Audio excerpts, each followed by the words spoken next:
विश्वास है व्यासपीठ का कि इन दिनों के इस सत्संग में आप सब अवश्य ही इस भाव का समर्थन करेंगे। कोई निजी भाव नहीं है, किसी प्रकार से कोई निजी अपेक्षा नहीं, एक ही अपेक्षा है कि हर बच्चा सुसंस्कारित हो,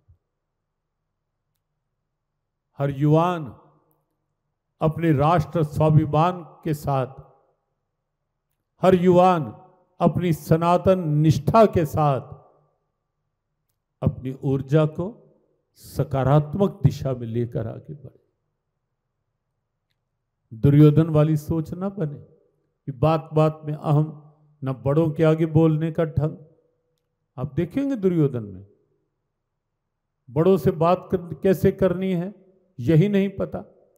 और जो लोग ये कहते हैं कि क्या आवश्यकता है जीवन में अध्यात्म की, क्या आवश्यकता है परमात्मा की, क्या आवश्यकता है पूजा पाठ की, उन्हें ये बात निश्चित समझ लेनी चाहिए कि बच्चों में अध्यात्म साथ होगा, युवाओं में, परिवारों में, और पहले आप सब में अध्यात्म होगा तो ही अर्जुन की दिशा होगी।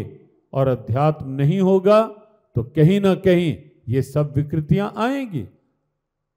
अध्यात्म सिखाता है बोलना कैसे है, अध्यात्म सिखाता है खाना कैसे है, क्या है, और ये सारी चीजें आपको भगवत गीता में मिलेगी। वाणी का तप आप देखेंगे गीता में, एक एक शब्द देखना। 17वें अध्याय का 15वां श्लोक आप निकाल कर देखना। स्वाभाविक एक क्रम गीता पाठ का जो सब स्थानों में रहता है और सबको कहा भी जाता है, और बहुत से परिवार करते भी हैं कि तिथि के अनुसार अध्यायों का पाठ। जैसे आज चतुर्दशी तिथि है तो आज के दिन सबको पता है कि 16वां और 17वां अध्याय पाठ में होगा। कल अमावस है 18वां अध्याय, हर पूर्णिमा को 18वां अध्याय। कुछ ऐसा भाव आप बना सकते हैं। संस्कृत में कर पाए अच्छा, ना कर पाए प्रयास करना चाहिए, मुश्किल कुछ नहीं है।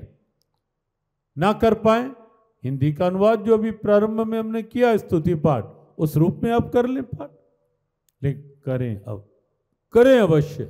तो गीता जी के 17वें अध्याय का 15वां श्लोक आप देखेंगे, वहां अनुद्वेग करम वाक्यम सत्यम प्रिय हितम चयत स्वाध्याय अभ्यसनम चैव वांग्मयम तप उच्यते। अर्जुन, वाणी का तप ये है कि वाणी से कोई ऐसा शब्द ना निकालो जो किसी दूसरे के हृदय को छलनी कर दे, जो किसी दूसरे को संतप्त कर दे। अनुद्वेग कर्म, आप देखें ये गीता है, हर बात आप गीता में पाएंगे। खाना, भोजन कैसा हो, भोजन कैसे करना है, सब कुछ गीता में बात चल रही थी। दुर्योधन का बोलने का ढंग भी जो था, न बड़ों के आगे बोलने का ढंग था। भगवान से भी बात करनी है पूरे अहम अभिमान के साथ।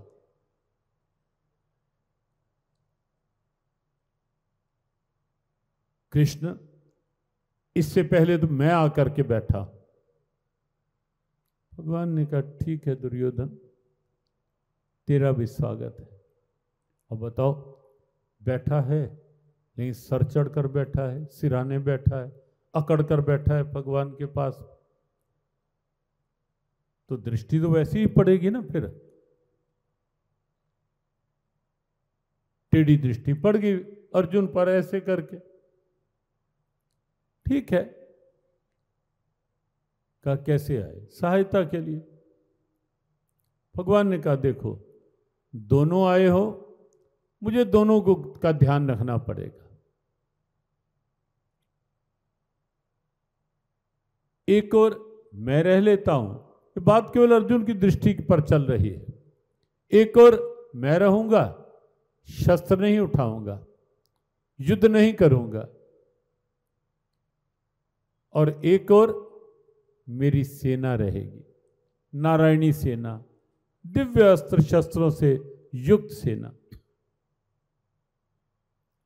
जिसको जो मांगना हो मांग लो। भगवान ने अर्जुन को पहले मांगने के लिए कहा। आप यहां देखें दृष्टि की बात, अर्जुन की दृष्टि में केवल एक ही था, एक ही भाव था कि भगवान मेरे साथ हैं, बस सब कुछ मेरे पास है। और इसीलिए अर्जुन ने एक क्षण नहीं लगाया, कह दिया कि कृष्ण मुझे तो आप चाहिए, केवल आप।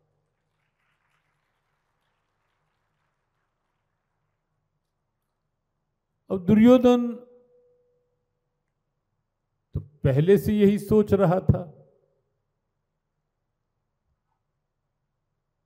कि अर्जुन इस निहत्थे ग्वाले को मांग ले, पहले मांगने की बारी आई है,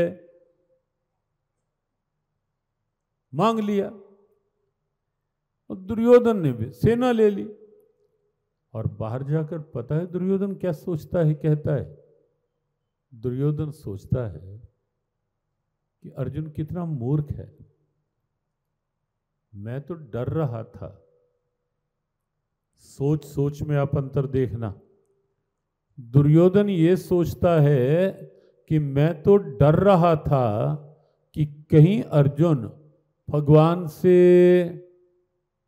कृष्ण से सेना ना मांग ले, अस्त्र शस्त्र ना मांग ले, और अगर कहीं अर्जुन मांग लेता मैं तो वैसे ही उठकर चला जाता, मैं इस ग्वाले को लेकर करता ही क्या। दुर्योधन की सोच। और जिस समय भगवान ने कहा कि दो भाग, कोई जो मांगना चाहे मांग ले, अर्जुन ये सोच रहा था कि कहीं भगवान ने दुर्योधन को ही पहले मांगने के लिए कह दिया और दुर्योधन ने भगवान कृष्ण से उन्हीं को मांग लिया, तो मैं तो उनके बिना सेनाएं लेकर करूंगा ही क्या। सोच का अंतर। एक सोच वो है कि भगवान किस काम आएगा, और एक सोच ये है कि भगवान ही काम आएगा और बाकी भी जो कुछ है वो भगवान के कारण से ही है। ये अर्जुन की सोच है और ये सत्य है, ये सत्य है। अब देखें, जिस समय गिरिराज धरण की लीला हुई,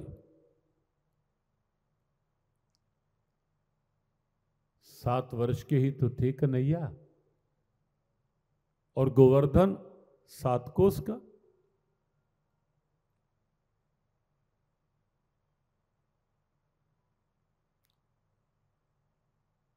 अकेले कन्हैया ने अपने बाएं हाथ की सबसे छोटी अंगुली उस पर 7 दिन तक गोवर्धन को धारण करके रखा।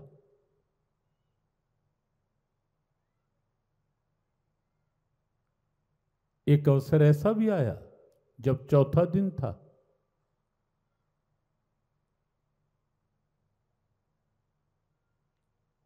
बहुत से ग्वाल बाल इकट्ठे होकर आए। कहा, कान्हा तू थक गया होगा, आराम कर ले। 4था दिन हो गया, लगातार तेरा हाथ ऐसे ही है, लगातार तूने गोवर्धन को, इतने भारी भरकम गोवर्धन को उठा रखा है।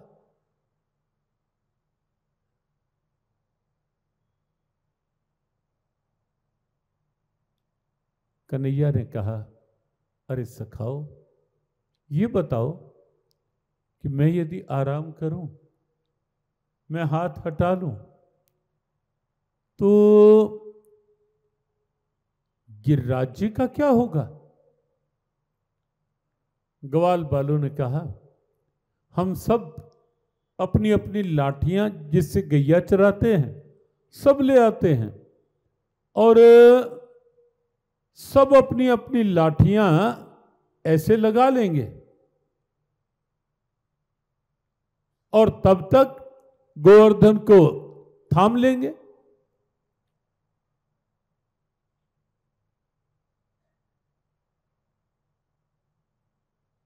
और कन्हैया ने भी सोचा कि चलो एक बार इनको देख लेने दो, पता भी चल जाएगा। हजारों ग्वाल वालों ने अपनी अपनी लाठियां बिल्कुल ऐसे करके गोवर्धन जी के साथ स्पर्श करवा दी और कहने लगी, कान्हा अब तू अपना हाथ हटा ले, तू आराम कर ले।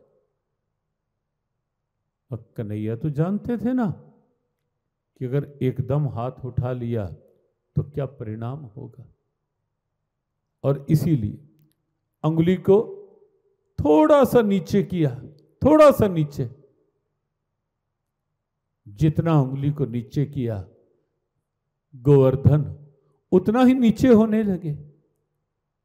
फिर थोड़ा और नीचे किया गोवर्धन और नीचे। जितनी उंगली नीचे करें उतने गिरिराज नीचे होते गए। जब तीसरी बार हुआ ग्वाल बाल चिल्लाए, कान्हा कान्हा तू अपनी उंगली वहीं रख, गिरिराज जी तो नीचे आते जा रहे हैं, और अगर ऐसे ही आते रहे नीचे तो हम सब तो दब जाएंगे नीचे। और कन्हैया ने फिर से अपनी उंगली को वैसे कर लिया। सब सखाओं को कह दिया कि तुम अपनी अपनी लाठियां हटा लो। विचार की बात, प्रेरणा की बात। हजारों ग्वाल बालों की लाठियां मिलकर भी गोवर्धन को एक क्षण रोक नहीं पाई, और अकेले कन्हैया के बाएं हाथ की उंगली 7 दिन तक 7 कोस के भारी भरकम गिरिराज जी को। आजकल तो क्योंकि लगभग 5200 वर्षों से अधिक की घटना है ये, 5200 वर्ष से अधिक हो गए, और अब तो गिरिराज जी का स्वरूप थोड़ा सिकुड़ भी गया, क्योंकि गर्ग संहिता के अनुसार एक श्राप महर्षि अगस्त्य के रूप में जुड़ा हुआ है।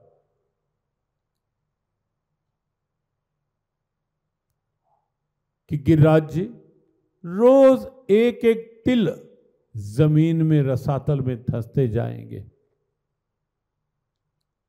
और जिन लोगों ने 50-60 साल पहले देखा वो मानते हैं कि गिरिराज जी का स्वरूप थोड़ा क्षीण हो रहा है, कम हो रहा है, और तब तो भारी भरकम स्वरूप था। आप सोचें, अकेले कन्हैया की अंगुली 7 दिन तक उठाए रख सकती है, हजारों लोगों की लाठियां, हजारों ग्वालों की लाठियां एक क्षण भी नहीं स्थिर रख पाती। अभिप्राय क्या है? अभिप्राय सीधा है। जीवन में भी हो सके तो ये विश्वास बनाकर चलना कि भगवान साथ हैं, तो उनकी कृपा अनुकूल है, उनकी कृपा साथ है, तो निश्चित समझें संसार कुछ बिगाड़ नहीं सकता। और उसकी कृपा यदि प्रतिकूल है, सारा संसार मिलकर भी कुछ बना नहीं सकता।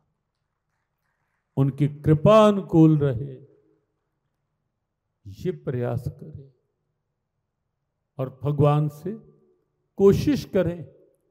संसार मिले अच्छी बात, व्यापार अच्छा चले, भगवान कृपा करें, खूब अच्छा चले,